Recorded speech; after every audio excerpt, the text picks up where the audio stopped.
Simone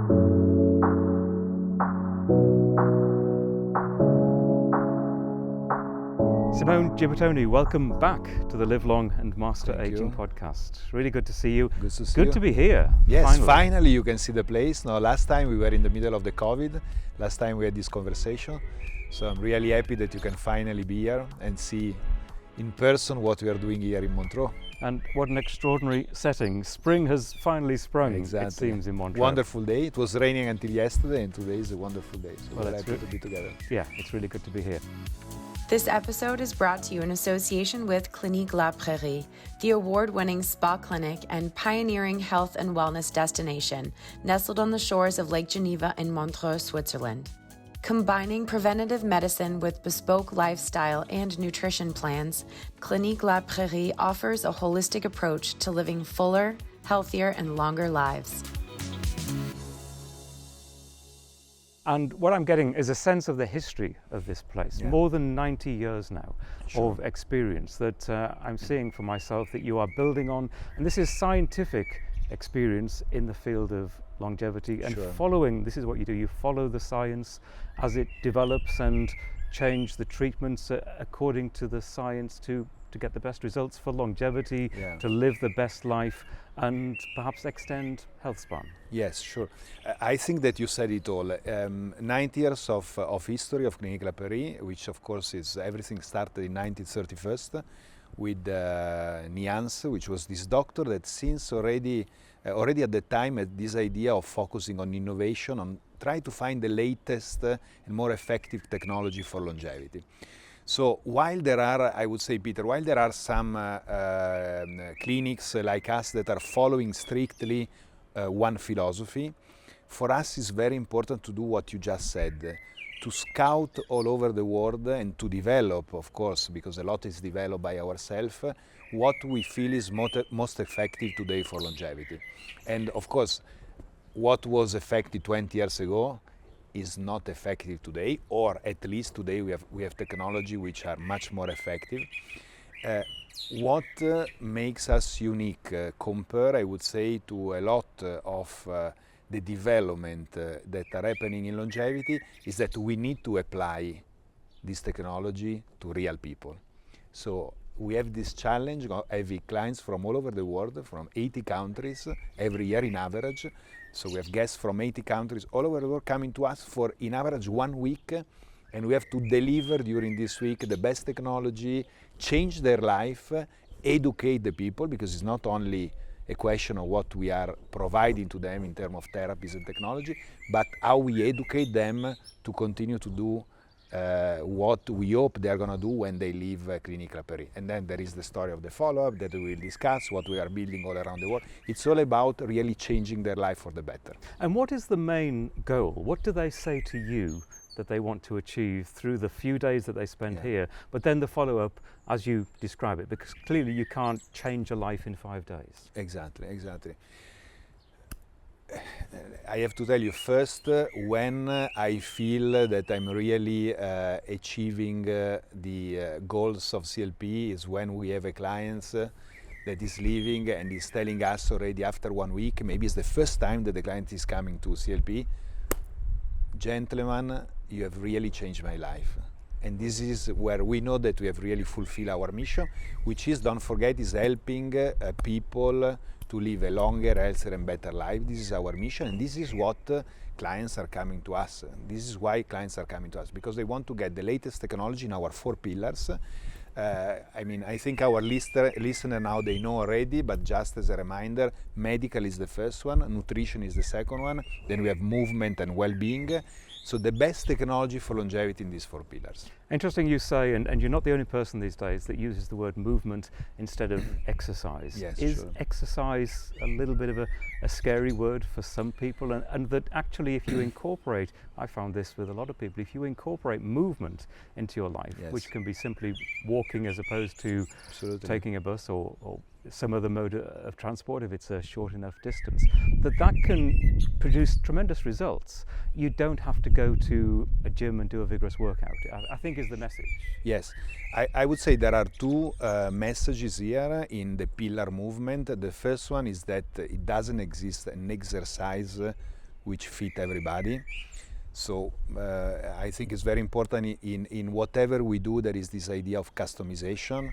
We were discussing about genetic, epigenetic. We have been the first clinic to ask a genetic test to all our guests. We have been the first clinic in the world to do epigenetic testing. And this idea is that based on the diagnostic part, that is always the element at the beginning of our stay, we are able then to customize all the other treatment. And in this customization, there is of course also the movement part.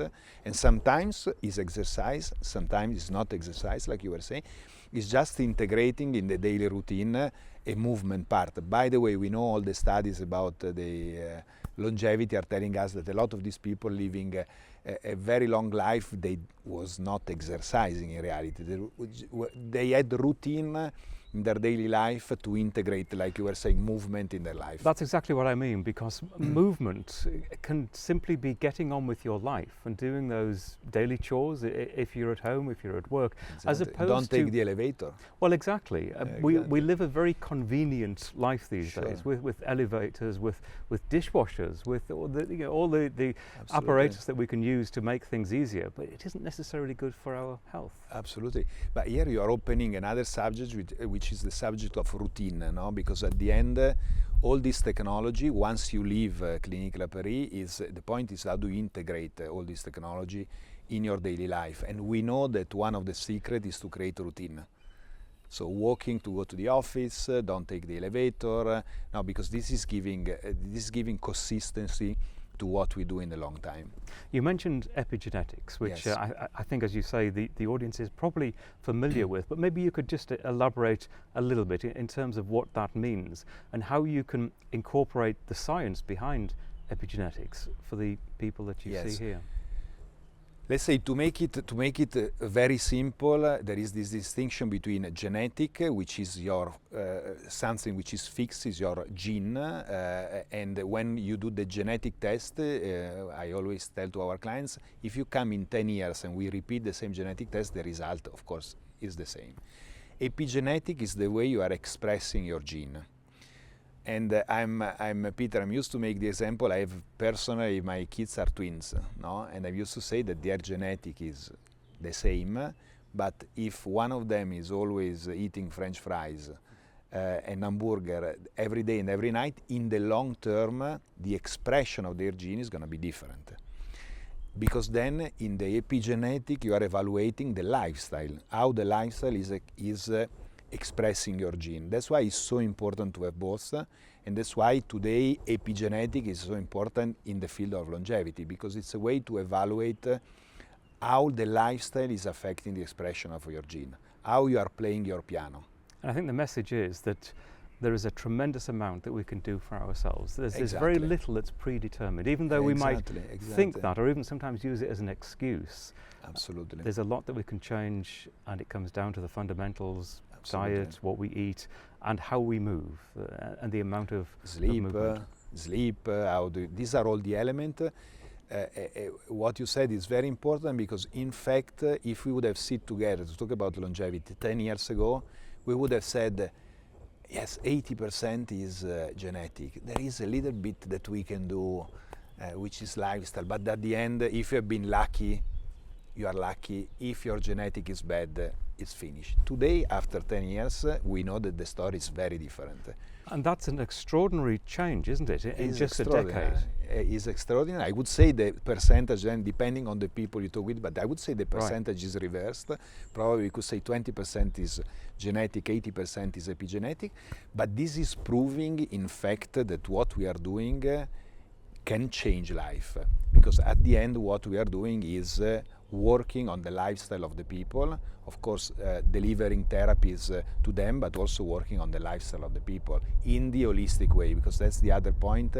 I guess you have discussed it many times. I personally believe we will not have the magic pills that is going to solve all the problem, but the approach must be an approach which is an holistic approach, considering the 4 pillars for us. And this is a lifetime's purpose, isn't it? And I guess the people that come here feel particularly passionate about it, but you can, if you like, do the education while they're here, but nothing's going to be achieved if you go back to your old ways on day 6 and day 7. So What do you do to nurture people in terms of their enthusiasm for what they've learned here and what they can continue to do when they're back at home, wherever it is in the world? That's, Peter, I have to tell you, that has been my obsession since I came in Clinique La Prairie, and was, of course, to be very proud about what we were delivering during the week here, but then asking ourselves, what can we do after? How do we ensure that there is a follow-up with all our guests? And today we are relying a lot on the digital part, which is for sure is very important. We are ourselves building a big platform to keep connected our client. But the more I was talking with our client, the more I was feeling that they needed a real help once they were back home. And that's why we decided to do this, we call it this international development, which for us at the end is a way to follow up with our client. So we said, we look at the list of our clients. I was telling you 80 countries, but in reality, more than 80% of our clients, they were living in 40 cities all around the world. You can name it, New York, Beijing, Shanghai, Paris. So we said, why we don't start to build, we call it now Longevity Hub by Clinique La Prairie, center, which are not clinic like Clinique La Prairie, they are day center. You can go during the day, but where you find the 4 pillars, and you find people, therapists, doctor, nutritionists, which are speaking the same language as CLP, because are our own center. So that the people, when you are back to London, you don't go to a nutritionist which is telling you different things compared to our philosophy, or you don't have a coach which maybe, yes, you go sometimes, but you are not able to follow. But you go in a place where they know everything about you because you have been here, and they are able to follow up on our philosophy. Give me an idea, and I've experienced it for myself in the short period of time that I've been here, what the experience is like. And what's coming through to me is how personalized it is here, down to differences in diet, differences in terms of what we're capable of doing as far as movement is concerned, because you've got a vast range of ages of people here. People have lived a life and maybe not necessarily can do the most intensive exercise, but you cater everything according to the particular needs of individuals and are very specific on that. Exactly. By the way, you said something which is very important. We sometimes in our field, we are so much into longevity that we think that people, they have 5 hours per day to do what we recommend them to do, which is not true. So the question is exactly like a person, and that's why I admire a lot, and sometimes I'm making also longevity talk with people which I see they have a very busy life, for example, singer, I don't know, or businessman, super busy life, but they are able to integrate these ideas that we are sharing on longevity in their routine, because that's the key, no? How is the program in Clinique La Prairie? First of all, majority of our clients are staying for 1 week, some of them for 2 weeks, depending on the program. And the program is starting from a diagnostic part, because first we want to know everything about you, because we need to customize the stay based on your need. We said about the genetic, we said about the epigenetic. This is happening starting from the second time. We are really able to deliver the genetic and the epigenetic test in 4 days. So while you are here, we can explain to you how does it work, but then we are gonna use this data starting from the second stay. But there is a full diagnostic part, including radiology, blood test already on Monday, and then the program starts. And every day, based on the diagnostic on Monday, there are activity, depending again on the program, in the 4 pillars. So you can see a doctor for 2 hours, then you see a therapist in the spa for 1 hour, then you see our nutritionist. Each of our guests has a nutritionist which is assigned to you, which is gonna, with the chef, work to customize your food, and also the nutritionist has the role to make the education throughout the week, because when you leave, you need to learn the way, the right way for you to eat. And then we have the movement part, so maybe you see the coach. So every day, depending on the program, you have 8-9 hours of, let's call it activity, which is visit, coaching, therapist, nutrition, classes, always one-to-one with our therapists. We are quite proud to say that we have, in average, 5 experts for each of our guests, fully available to you. So we have 300 people of staff for maximum 50 guests, so you understand immediately how the program can be customized when you come to CLP. And diet is all important, and I've noticed the very specific attention to the needs of individuals. Not only paying attention to the fads and to the likes and the dislikes in terms of everyday diet, but the kind of diet that is most appropriate for an individual. And it really comes home to me how individual and how different we are, and how difficult it is to say to a general population that this is the right diet, because there isn't a right diet for everyone. Absolutely, that's very true, and that's what we are always saying. You know, when you do a detox, there are some rules that people are saying to everybody. Don't drink coffee, stop completely drinking coffee. This is an example, but we know that this is not true. There are people who can integrate very well coffee, people who cannot, people who can eat a lot of different food, other people. Of course, there are general guidelines, and we tend, of course, to teach to the people which are the general guidelines. But then, like you said, each of us is different. So the important things, even in nutrition, is to have this information and to use this information. And now we, in the diagnostic part, with genetic, epigenetic, but also with other tests, we are able to customize very well and to understand very well which is the right food for you.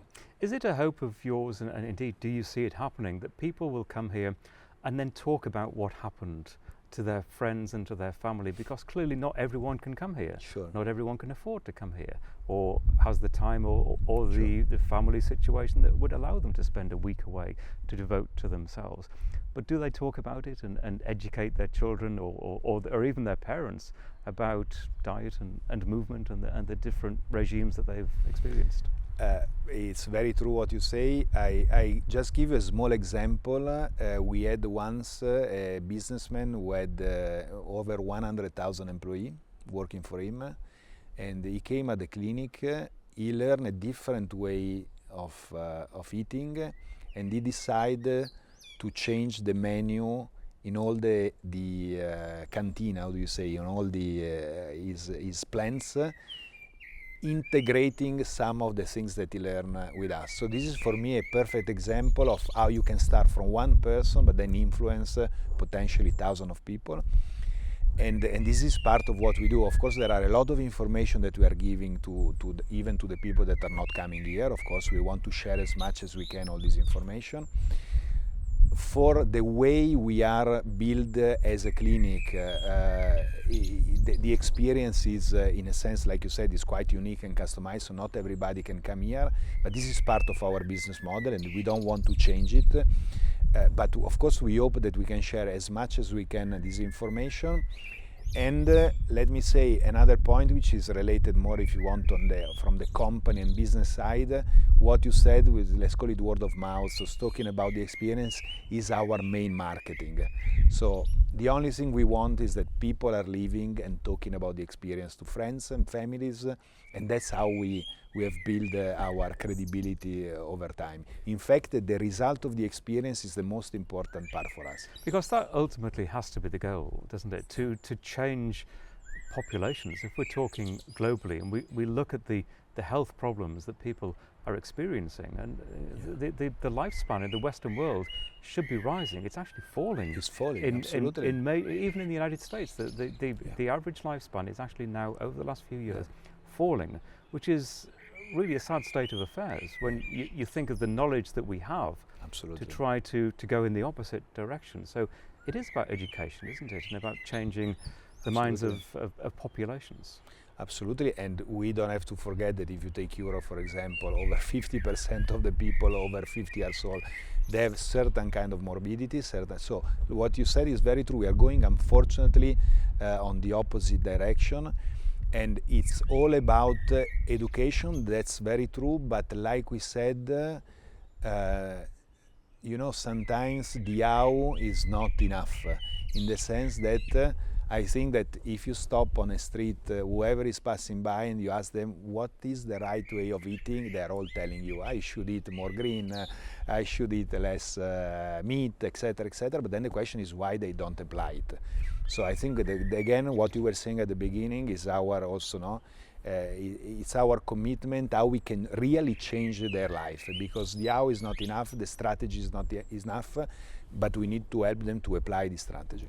And do you detect, and I think I do to some extent, a change in attitudes? Clearly, we can talk about the longevity economy and the business of longevity, but there does seem to have been, post-COVID, a surge in interest in well-being, that more and more people are talking about it, and there does seem to be that acknowledgement that if you are in a good state of health, you don't have underlying conditions. I think we all learned this during the pandemic. Absolutely. That you're in a better physical state to withstand the next virus, whatever it happens to be. Absolutely. I think it's all coming down to what you were saying about genetic and epigenetic in a sense. I think before COVID, the majority of the people, I would say two main things. Majority of the people, they were thinking that they could not, even is, again, for us that we are into this world is strange, but the majority of the people, they would not think that they could influence their overall immune system situation, reaction to the viruses. So they had this idea and they learn. I don't think COVID brought anything positive, but there has been this learning that we can influence much more our overall health situation. That has been the first point. And then there has been also a very positive knowledge on wording related to longevity. Immune system. Before COVID, not a lot of people, they knew what was the immune system and whether there was even existing an immune system. Now we came to the point that if you talk about mRNA, people are understanding, no? They are understanding about genetics, understanding about epigenetic, because for 2 years we have talked about this. No, so now when we talk about technology, mRNA for cancer, people they understand. And again, like you said, don't forget that we had here in CLP clients that maybe they had 5 private jets, but they never did a checkup in their life. You say, how possible? Yeah, crazy. Crazy, no? Yeah. How possible? Yeah. Because they were not aware of the way they could live a different lifestyle to influence their health. Well, you and know, now they know. It often strikes me as crazy that, as you describe it, someone who has several private jets and is running a business empire takes very little care of themselves. Sure. And you see it time and time But this you confirm again. yourself in your experience, oh, right? Totally. And these are educated people. These are clever people in the world of business, but not being clever about their own bodies. And that psyche has to change. Sure. You know, we had this 5 or 6 years ago in our advertising, we had this claim, health is your wealth, which is true. What is, you know, health, you don't think about this if you are healthy, but then if you are not healthy, that's the only thing that you focus on, unfortunately. And people, they are not understanding it until sometimes it's too late. Preventive medicine is about this. I would say, Peter, preventive medicine, functional medicine, what we are doing here is about 2 things.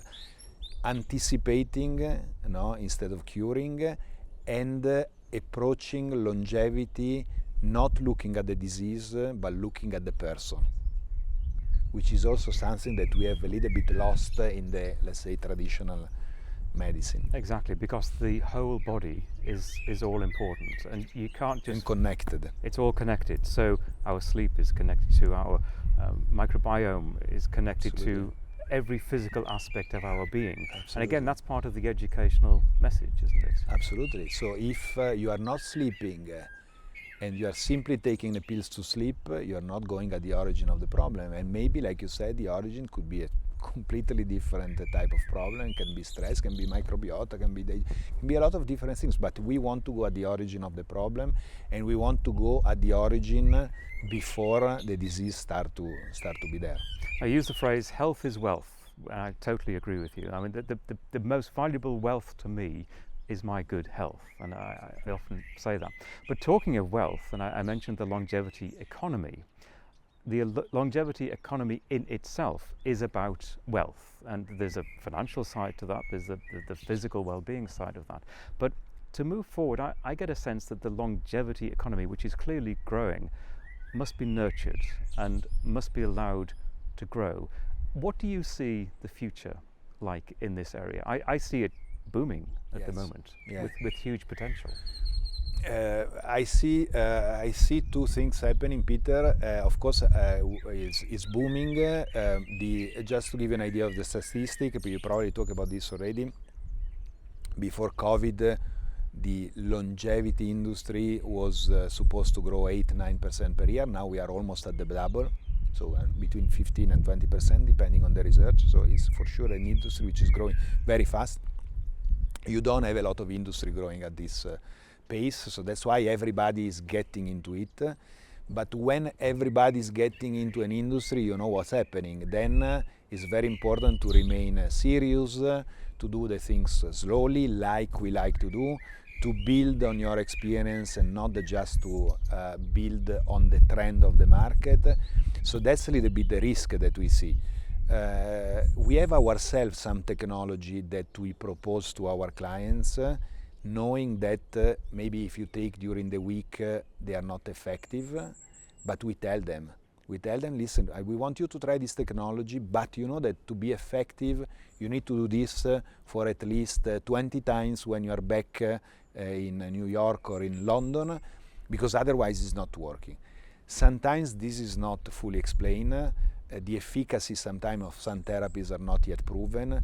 So I think that's a little bit the risk when you go too much into the marketing and you lose a little bit the science, which is still our foundation. So we have 50 doctors in Clinique La Prairie, and every time we decide to introduce something, the first thing they are asking me is, do we have proof? Is scientifically proven? And we have to go through all these steps before we introduce some new technology in CLP. So this is what I would like to see. This industry booming, but still keeping the seriousness and credibility, because otherwise we all risk, if we lose the credibility. Absolutely. Who do you think holds the responsibility for maintaining the momentum? Is it the doctors and their relationship with their patients? Is it people like you, the thought leaders in the industry? Is it politicians or indeed journalists ensuring that these issues are got out there and talked about it? I mean, my sense is clearly it's a little bit of everything. But I'm just wondering where you think the emphasis should be. I would answer like you, because it should be a little bit of everything, because I think politicians, they will have a lot of upside if they're focusing on it, and we have seen it during COVID, and we see it every day. The cost of treating this morbidity that we were talking about is huge for the community.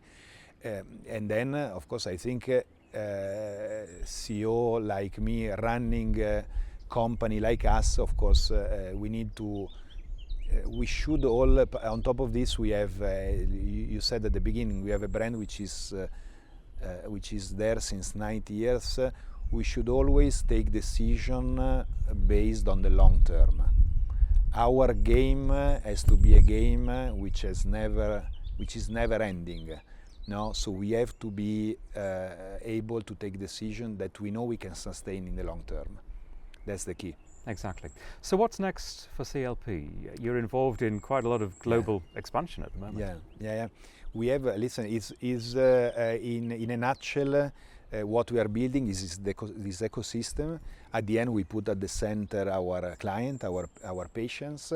And the question we were discussing before is how can we change their life? So we have these 4 building block that we are developing. Let's say these 4 strategic guidelines. The first one is the creation of the physical center, and we have the longevity hub. We have also the health resort, so we are building other clinics like CLP. We have already 3 on the way, and we want to reach 10 clinics like this and 40 longevity hubs. So that's the first step. The second step are the product. And for us, the product is Holistic Health, which is our line of supplement, which is available and is a way to continue the therapies of CLB, but this is open for everybody. And then we have the product that we give during the stay, which are much more customized, of course, because when you come here, we know everything about you. The third point is this commitment that we have on innovation, so working and investing and researching and working with startup. We have done recently also a lot of investment in this field. And the last part we mentioned quickly is the digital part. So how we can keep all this universe connected digitally, no? And if we have done the physical places, the product, the digital part, feed by the innovation, I think we have reached something which is important, credible, and able to change the life of our clients. And important, certainly to me, because I like to tell the stories of longevity and tell the stories of establishments like this one. And I think that's a big part of the issue, isn't it, in terms of getting the message out there, explaining, as you have done to some extent, the science and how it is relevant to people. But you need to get through to people, and I think you've referred to this, everyone's busy, everyone's got things to do, and the story of longevity, I think, has to be told and told around the world, in a sense, so that it resonates with people. But listen, first of all, I want to acknowledge that you are one of the people that are telling this story, and you are telling since a long time, and what you are doing is very important, because we are doing with the approach which is the approach of Clinique La Prairie.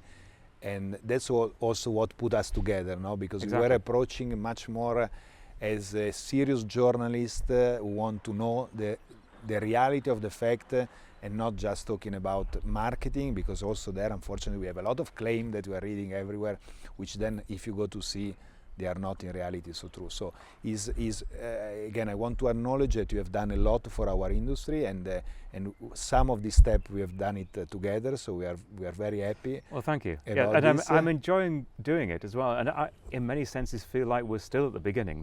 There's so much more work to be done. What do you think? What do you think are the next steps? Can I ask yourself, which do you think are going to be the next step of our industry? I think we need to get the messages, the kinds of issues that you've been talking about, through to people in a way that resonates and is relevant to everyday life. And yes, as you've reflected beautifully, really, you can come here and have a great 5 or 7 days and experience quite an intense few days learning a lot, but then it's all about what you do when you go home, because human nature, sadly, is to revert back. So I think it's important to tell the stories about movement, about diet. I've learned a lot in less than 24 hours here about diet, and I'm thinking about how it's going to change when I go home, and hopefully tell people about that. So I think it is getting the message out in a relatable way that I think is so crucially important. People have questions and sometimes don't know where to turn. They spend very little time with their doctors, which I think is of concern. And people need accurate information, not exaggerated information, as you just reflected, but information that is truthful and is usable. I think that's a big part of the future. From my perspective, as the journalist telling these stories, I think that is one of the key areas of, it's got to be one of the areas of growth. And that involves involving the media, of course. It involves other media organizations, it involves television, it involves digital media, embracing digital media, social media, which younger generations sometimes exclusively use to get their messages. They don't watch traditional television or even read books sometimes, sadly. So it's getting those messages out in a succinct but accurate and relatable way. I think. And I think what you're doing with some of your digital work is what you're trying to achieve as well. Thank you. First of all, I have to say I'm very happy if we have been able to teach you something new. It's already, I'm already very proud, because I mean you are. And the question is, how do we help them to integrate this in their everyday life? And when that's I think a very interesting conversation that we are having with people like you, and in conferences, is really this idea of taking all this knowledge that we have developed in the last year on longevity and then applying it to clients. Exactly. Which can be at the week here, it can be when they leave, and sustain this change over time. Yes, exactly. And I think people have a yearning for that. I think they want it. And when we say health is wealth, imagine the worst times for families. What does it focus around? It focuses around ill health. If a loved one is sick or tragically dies, and it's a condition that perhaps could have been prevented or even just delayed until later in life, through this kind of education, I think that must be hugely valuable to people. Absolutely. Tell me, just in closing, from a personal perspective, what you get out of this. You are leading this revolution longevity. to some extent. What's the thing that gets you out of bed in the morning? The let's say the vision, and we have this idea that with this ecosystem that we have just discussed is, we call it Vision 2040. So it's something that we put almost when we did it 20 years forward, and this is, for me, it's that's the vision that is really exciting me every morning. And I can tell you it's a challenge, because we are starting as a small company which is now really achieving what we were saying 5 years ago, and hopefully, like you said, helping to educate people in this field. And then there is all the learning that you do in the process, which is exciting. And like you said, a lot of things are happening. We have to be able to understand really and to separate the good from the bad.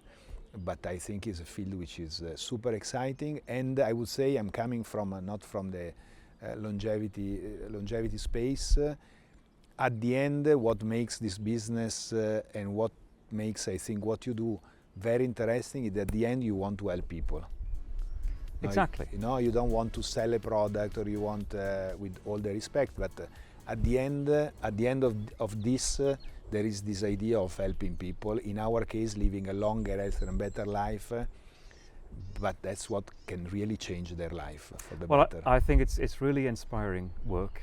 It's really good to be here, Simone. Thank you very much indeed. Thank you very much for the conversation again. Thank you.